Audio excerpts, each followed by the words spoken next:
తమిళ మహాకవి కంబన్ తమిళంలో వ్రాసిన రామాయణం శ్రీరామావతారం. దానికి సంక్షిప్త తెలుగు సేత నా ఈ కంబ రామాయణం.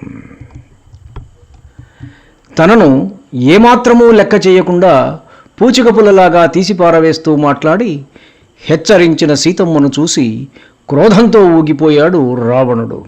20 నేత్రాల నుండి నిప్పుకణాలు రాలుతుండగా సర్రున కత్తిదూసి సీతమ్మను నరకబోయి ఆగిపోయాడు. అతడి క్రోధాన్ని అతడి మనసులోని కామం జయించింది.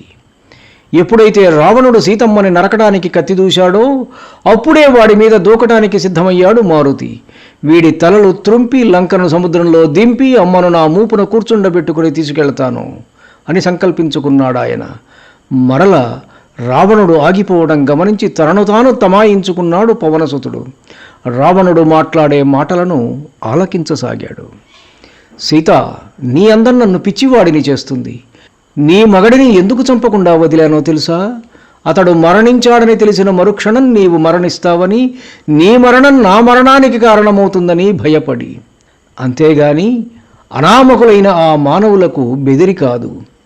దేవేంద్రుడే నాకు సేవకుడు, వారే పాటి. గెలుపోటములు నాకు ఆటలాంటివి.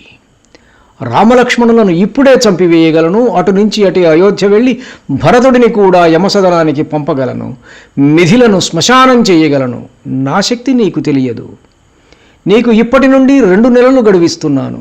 నా దారికి వచ్చావా సరి, లేకుంటే నిన్ను కత్తికొక కండగా నరికివేస్తాను అని పలికి అంతే విసురుగా రాక్షస స్త్రీల వైపు తిరిగి, మీరేమి చేస్తారో నాకు తెలియదు. బెదిరిస్తారో, భయపెడతారో, లాలిస్తారో ఏదైనా చెయ్యండి. సీతను మీరు గెలిచి ఆమెను నా చెంతకు చేర్చాలి. లేని పక్షంలో మీ పాలిటి కాలకూట విషమవుతాను. జాగ్రత్త అని హెచ్చరించి తన నగరుకు మరలినాడు రాక్షసాధిపతి రావణుడు. రావణుడు అలా తిరిగి వెళ్ళగానే బిలబిలమంటూ సీతమ్మ చుట్టూ మూగారు రాక్షస స్త్రీలు. వారి ఆయుధాలను బయటకు తీసి బెదిరించసాగారు. చంపండి, దీనిని నరకండి, పొగరుమోతుది, దీనిని చంపి ఉదయపాహారంగా తీసుకుందామంటూ బెదిరించసాగారు. సీత, రావణుడంటే ఎవరనుకున్నావు? పులశ్చ బ్రహ్మకుడికైన విశ్రావసు పుత్రుడు, మహాతపస్సంపన్నుడు, 1000 శాఖలు గల సామవేదంలో గొప్ప వైదుష్యం గలవాడు, ఋగ్వేద వినీతుడు, యజుర్వేదాన్ని ధారణ చేసినవాడు, ధనుర్వేదంలో తనంతవాడు లేడనిపించుకున్నవాడు. అటువంటి వాడిని అవమానించావు. సీత, నీవు పుండును కర్రపులతో కెలికినట్లు అతని హృదయాన్ని కెలికి గాయం చేశావు.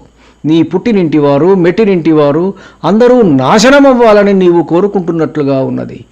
రావణుడి చెంత నీవు చేరకపోతే మీ వారి అంతమునే నీవు చూడగలవు. రాక్షస స్త్రీలు అంతగా భయపెడుతుంటే సీతమ్మ తన పరిస్థితిని చూసి తానే విరక్తితో ఒక వెర్రి నవ్వు నవ్వి బిగ్గరగా ఏడవసాగింది. సీతమ్మ మానసిక స్థితి గమనించిన త్రిజట, ఈవిడను తిరిసాదై అన్నారు కంబన్. మెల్లగా సీతాదేవి చెంతకొచ్చి, తల్లి, నాకు వచ్చిన కల నిజమవుతుంది. ఏమి జరుగగలదో సర్వమూ నీకు చెప్పినానమ్మా. నీవు ఏడవకమ్మా, నా బంగారు తల్లి గదు అని సముదాయించింది. త్రిజట ఊరడింపులో కాస్త తేరుకున్నది సీతమ్మ. అమ్మా, నీవు నాకు తల్లి వంటి దానవు, ఇహ నేను దుఃఖించను అని పలికింది. అంతటా త్రిజట కావలిగా ఉన్న రాక్షస స్త్రీలతో, మీరు ఈమెను బాధించవలదు, నాకొక కల వచ్చింది అని తన కల మొత్తం వారికి వినిపించి చెప్పింది.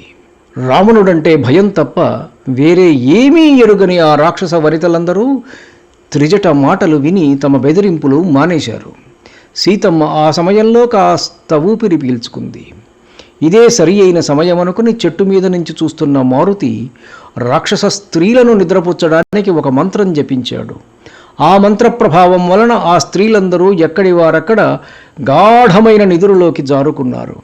అప్పటి వరకు తనను బెదిరించిన వారంతా చిత్రంగా నిద్రించడం గాంచిన సీతమ్మ ఆశ్చర్యపోయి వారిని చూస్తూ భగవంతుణ్ణి ప్రార్థించసాగింది. దుఃఖాన్ని ఆపుకోలేక తనలో తాను ఆలోచిస్తూ, చూడగలనా? మరల ఆ నీలమేఘశ్యాముని కనులారా కాంచగలనా? శత్రుభయంకరమైన రామధనుష్టంకారము వినగలనా? వస్తాడా ఆయన ఇక్కడికి? నన్ను విడిపిస్తాడా? ఒంటరితనంతో ఇప్పటికే నేను శుష్కించిపోయాను అని మదనపడసాగింది. చంద్రుడిని చూసి రాత్రిని ఉద్దేశించి మాట్లాడుతూ రాముడితో, నా దైన్యస్థితిని మీరెందుకు చెప్పలేదు అని పలికి రామా అని ఎలుగెత్తి పిలిచింది సీతమ్మ.